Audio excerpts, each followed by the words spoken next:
ಇರ್ತಲ್ಲ ಅದನ್ನ ಕರೆಕ್ಟ್ ಪಾಲನೆ ಮಾಡ್ಬೇಕು. ಒಂದು ಲಯದಲ್ಲಿ ಓದಿದ್ರೆ ನಿಮ್ಮ ಗೋಲ್ ಸಕ್ಸಸ್ ಆಗುತ್ತೆ, ಇಲ್ಲಾಂದ್ರೆ ಆಗದೇ ಇಲ್ಲ, ಹೌದಿಲ್ಲ? ಸೊ ಅದಕ್ಕೆ ಅದು ಒಂದು ವೇಲ್ ಹೋಗೋದಕ್ಕೆ ಲಯ ಅಂತೀವಿ. ಸೊ ಅದನ್ನ ಲಯನ ನೀವು ತಪ್ಪಬಾರ್ದು, ವಿದ್ಯಾರ್ಥಿಗಳಾಗಿ ಲಯನ ತಪ್ಪಬಾರ್ದು. ಸೊ ಇವೆಲ್ಲ ಯಾಕೆ ಬೇಕು, ಇದನ್ನೆಲ್ಲ ಯಾಕೆ ಬೇಕು ಅಂತಂದ್ರೆ, ಸೊ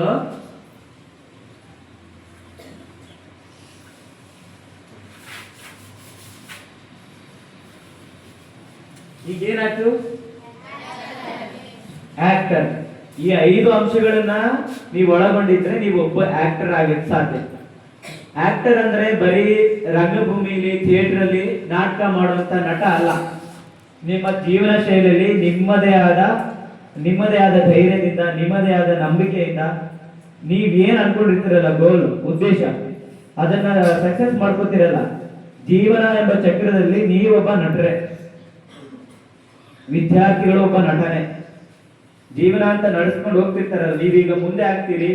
ಮುಂದೆ ಆದ್ಮೇಲೆ ಮುಂದೆ ಒಂದು ಎಜುಕೇಶನ್ ತಗೊಂಡು ಚೆನ್ನಾಗಿರೋ ಒಂದು ಜಾಬ್ ತಗೊಂಡು, ಜಾಬ್ ಆದ್ಮೇಲೆ ಮದುವೆ, ಮಕ್ಕಳು, ಮುಂದೆ ಏನಾದ್ರು ನೀವು ಅಜ್ಜ ಅಜ್ಜಿ ಆಗುವವರೆಗೂ ನಿಮ್ದು ಒಂದು ಸೈಕಲ್ ಇರ್ತದಲ್ಲ, ಆ ಸೈಕಲ್ ಅಲ್ಲಿ ನೀವು ಹುಟ್ಟೋರಿದ್ದ ಅಂದ್ರೆ ಚಿಕ್ಕದಾಗಿ ಹುಟ್ಟಿದಾಗ ಮಗು ಆಗಿರ್ತೀರಿ, ಬೆಳೀತಾ ಬೆಳೀತಾ ಬೆಳೀತಾ ದೊಡ್ಡವರಾಗ್ತೀರಿ. ಬೆಳೆದ ಮೇಲೆ ಒಂದು ಸ್ಕೂಲಿಗೆ ಹೋದಾಗ ಒಂದು ಸ್ಟೂಡೆಂಟ್ ಆಗಿರ್ತೀರಿ, ಮತ್ತೆ ಸ್ಕೂಲಿಂದ ಕಾಲೇಜಿಗೆ ಹೋದಾಗ ಕಾಲೇಜ್ ಸ್ಟೂಡೆಂಟ್ ಆಗ್ತೀರಿ, ಅಲ್ಲಿಂದ ಏನೋ ಒಂದು ಕೆಲಸ ತಗೊಂಡಾಗ ಉದ್ಯೋಗಿಗಳಾಗ್ತೀರಿ, ಅಲ್ಲಿಂದ ಮದುವೆ ಆಗ್ತೀರಿ, ಮದುವೆ ಆದ್ಮೇಲೆ ಮಕ್ಕಳಾಗ್ತಾರೆ. ಸೊ ನೋಡಿ, ಮದುವೆ ಆದ್ಮೇಲೆ ಮಕ್ಕಳಾದಾಗ ನೀವೇನಾಗ್ತೀರಿ, ತಂದೆ ಆಗ್ತೀರಿ, ನೀವೊಬ್ಬರ ತಾಯಿ ಆಗ್ತೀರಿ.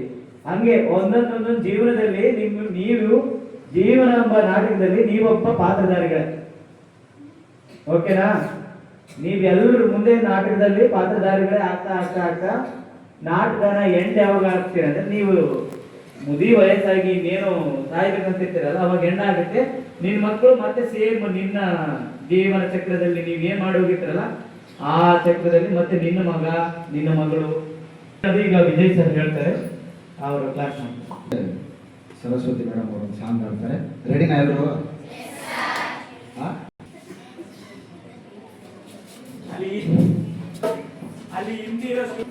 ಎಲ್ಲರೂ ಪುನೀತ್ ರಾಜ್ಕುಮಾರ್ ಅವ್ರ ಹೆಸರು ಕೇಳಿದ್ದೀರಾ? ಅವರೊಂದು ಫೇಮಸ್ ಹಾಡಿದ್ದಾರೆ, ಬೊಂಬೆ ಹೇಳುತ್ತೈತೆ ಅಂತ.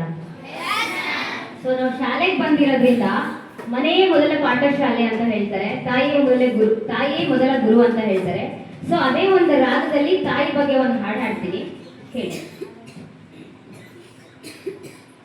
ಲಾಲಿ ಹಾಡುತ್ತಾಳೆ ಮತ್ತೆ ಹಾಡುತ್ತಾಳೆ ನನ್ನ ಪ್ರೀತಿಯ ಅಮ್ಮ.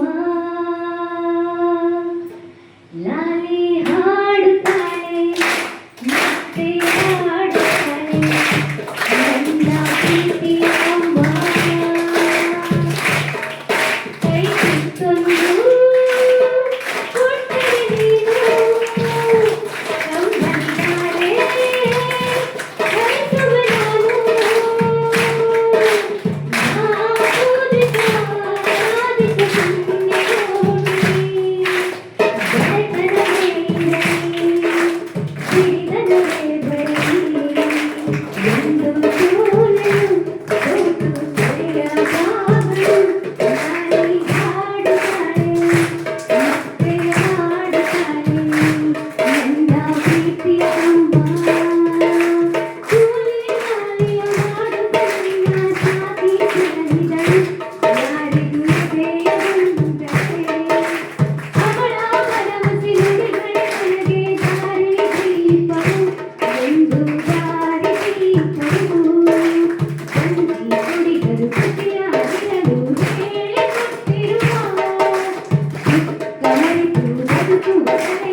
ತಾಯಿ ನೆನಪಾದ್ರ?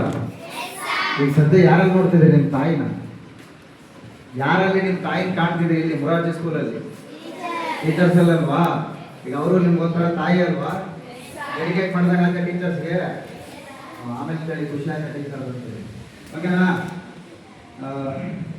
ಸರಿ, ಮತ್ತೆ ನಾನೇ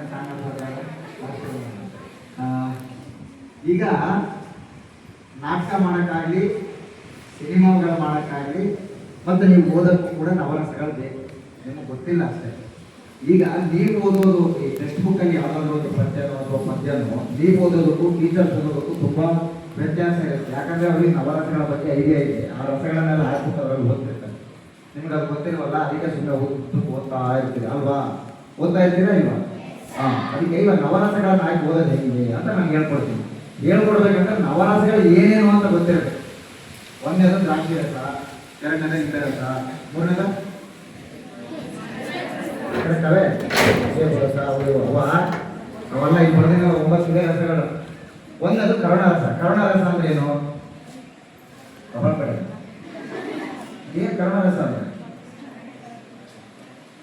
ಏನು? ಕರುಣಾರಸ ಅಂದ್ರೆ ಒಂದು ಎಕ್ಸಾಂಪಲ್ ಕೊಡ್ತೀರಾ? ಕರುಣೆ ರಸ ಅಂತಂದ್ರೆ ಎಕ್ಸಾಮ್ ಬರೀತಾ ಇರ್ತೀರಿ, ಟೀಚರ್ ಬಂದು ನಿಮಗೆ ತೋರಿಸೋದು ಕರುಣೆನಾ ಅಲ್ವಾ? ಅಂದ್ರೆ ಅದು ಕರುಣೆ ಅಲ್ವಾ? ಅಲ್ವಾ?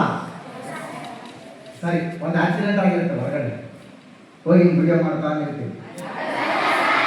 ಏನ್ ಮಾಡಿದ್ರೆ ಕರುಣೆ? ಅವ್ನು ಇನ್ನೊಂದು ಸ್ವಲ್ಪ ಸಾಯ್ತಾರೆ, ಸಾಯಿಸ್ಬಿಡ್ತಾರೆ. ಮತ್ತೆ ಏನಂದ್ರೆ ಕರುಣೆ ಅಂದ್ರೆ ಏನು?